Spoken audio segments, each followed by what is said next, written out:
Hi everyone, I hope this message finds you well.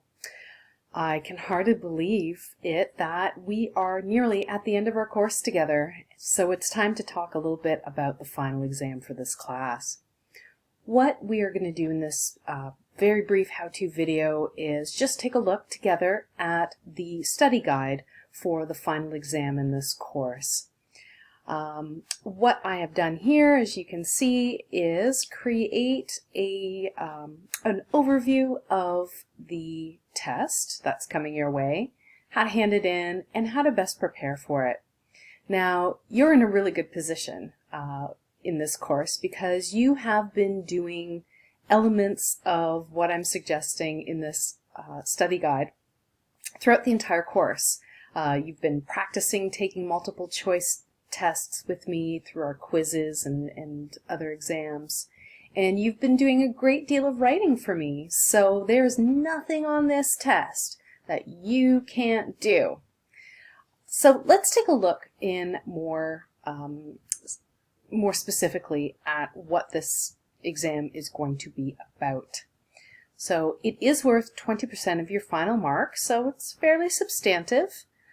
All portions of the exam are going to be online only. So I know maybe in some of your other classes there are components where you have to write in a room with your teacher. None of that here. We are going to complete this exam entirely online. And what will happen is that the exam will open, much like our quizzes and tests in this course, at 6:30 a.m. on the Monday, and for us it's Monday, December 14th, and you can have the entire week to work on the different components when it's convenient for you, as long as you get everything in by the final deadline on 5 p.m. at Friday, December 18th. So the exam is designed to be accomplished in parts, and that really maximizes your flexibility. So I know that there's a lot of exams and tests coming your way in this final week that's coming down the line very soon. So the design of this exam is so that you can maybe work on our test and then do some work in your other classes and then come back and finish the other parts. So as long as everything gets in by the final deadline, 5 o'clock, Friday, December 18th. And I should note for you, very, very important, that there are no late submissions. So if you miss the 5 o'clock deadline and you don't have medical documentation or haven't contacted me, then you automatically get a grade of 0. This is an exam, so we are governed by the college's policies, not my course policies. So you need to know that and keep that in mind while you're planning your attack on Final Exam Mountain. So you're probably wondering how this exam is structured, and you can look forward to 2 components on this exam. The first is a multiple choice section. There will be 20 questions that you are presented with, and each correct response is worth 0.5 of a mark for a total of 10 on this section. And you're going to have, much like our quizzes and other tests in the past, you're going to have 25 minutes to complete the test, and you'll get 3 attempts to achieve your highest mark. So 3 is a good number because if your computer bunks out or your Wi-Fi goes down, you still have 2 other opportunities to get a good score. And from those 3 attempts, I take your highest 1. So one other thing to note, to keep in mind, is that each attempt is randomized, so the order of the questions does change. And the questions are presented one at a time, and there's no backtracking between questions. So once you input your answer and move on to the next, it's locked in.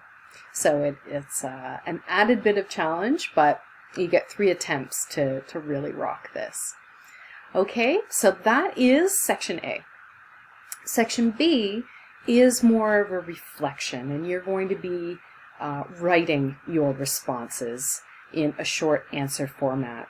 And what will happen here in Part B is that you are given 5 questions to answer, each worth 2 marks for a total of 10. And what you are going to be doing is looking at the Satori seminar of one other student in the class, and you're going to be answering questions about what you are learning from them and how it relates to the class and how you feel about that. So it is a truly reflective essay part of this exam. So the submission of both Part A and Part B, no surprise, will be all on Blackboard, and all of the links will be provided when the exam opens for you. So everything you will need will be in the exam folder, in the assignments and tests main folder on the main page of Blackboard. So everything you need is going to be there. So some tips on preparing for this kind of exam. Well, it's very much like what I've said to you in the past. The key to rocking these sorts of tests is to prepare beforehand. So you are going to do things like gather up all of the slides for the lectures and your notes from them. Hopefully you have had a chance to listen to the lectures and take your notes. And you can use the slides, just the clean slideshow, as a guide. So you're welcome to use any and all of those things. As this is an open book, the expectation is you will be using our notes and materials from the course. And you have access to all of this on Blackboard already. So my recommendation is that you download as much as possible onto your computer so that you have everything on the ready and organize it in a way that makes sense to you. In terms of your notes, you're going to want to review the completeness, so make sure that if there's missing information, you fill it in, you get those answers, and figure it out. The same goes for the list of review keywords that I give every module. So you will want to go through those lists, find the responses to the definitions of those key terms, because those are the things that you're going to want to know. And one more point on that, because sometimes I don't hit on that specific term in the lecture, it doesn't mean that you're not responsible for knowing what it is. It does come up in the slides, and it does come up as a general part of conversations about technology and its social impacts. But one thing you will want to be very careful of when you're going online and gathering descriptions for defining the key terms is that you want to make sure that you are finding a topic-specific definition. So we've had some practice in this course looking at the different ways that a description, that a keyword can be described from a sociological point of view, an anthropological point of view, so et cetera, et cetera. So you've had practice sort of getting to know that context matters. So do keep that in mind, that when you're on the net looking for descriptions for these keywords, that the context that you are wanting to capture relates to the social impact of technology. So you're welcome. Always use things like study guides, keyword lists, discussion questions from our learning modules and notebooks. And to that end, the materials on our Satori notebooks and the learning activities are all fodder for multiple choice questions and reflexive questions for this exam. So you will want to ensure that you are reviewing the content that is on the notebooks as well, because those will have a way of getting into our test. So, hint, hint, hint. What else can I tell you? You will find all of the instructions for each component of the exam on Blackboard.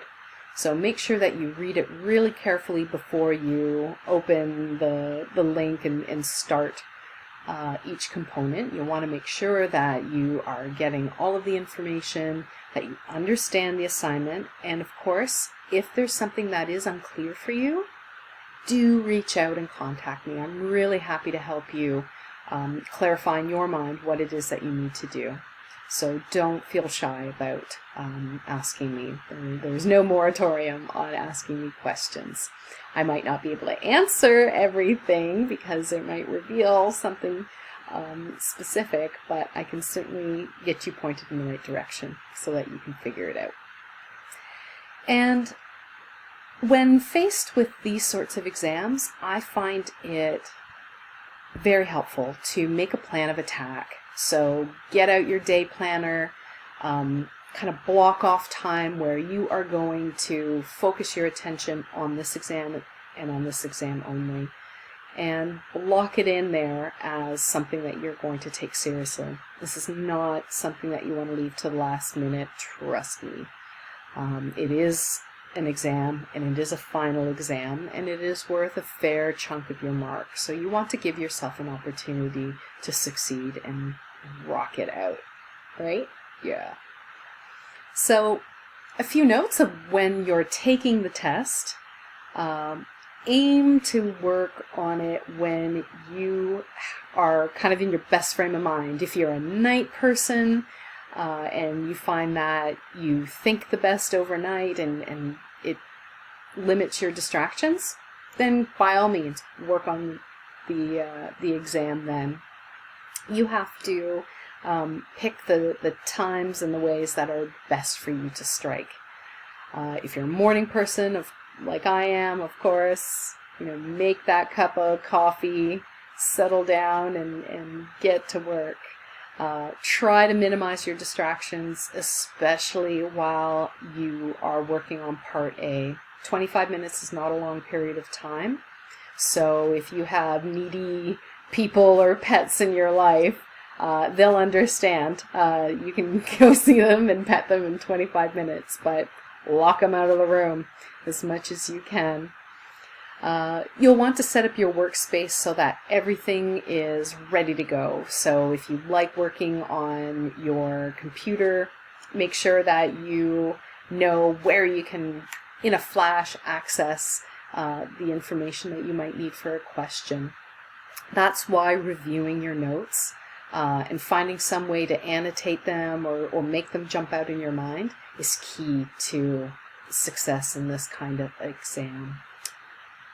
And when you're working on your written responses, if you are using outside sources or paraphrasing things, please do cite your sources. It is just the polite thing to do, and it's also the right thing to do. It is something that I do look for. So APA formatting for your citations is perfect. Until you're told otherwise at the college, generally speaking, we all use APA. So getting to know APA is a good bet for you. And, the final suggestion here is that when you are considering your responses for the short answer or essay questions, think of ways that you can demonstrate your strengths. I know that there's a temptation to just answer the question, get it done, move on to the next one, because you're a busy person. But remember that this is an assessment, and what I am looking to see is how well you are navigating and mastering the concepts and ideas in this course. So the more you can sprinkle in maybe some keywords from the course or key ideas that have come up in anywhere in the course, stronger your responses are going to be, generally speaking. So that is something to consider when you're plotting your responses to Part B. And then finally, stay calm. You can do this. I know you can do this. The key to rocking out on my style of exams is all in the preparation. So if you take the time to prepare really well, organize your materials and your thoughts, make a plan, stick to that plan, you're going to do just fine. Getting frustrated or flustered is just going to make the clock tick louder. So clear your mind. Know that you have everything that you need from this course to rock this exam. All right. So this is it for my prep guide. I hope that this is helpful for you, and you can download this straight to your computer and have it handy anytime.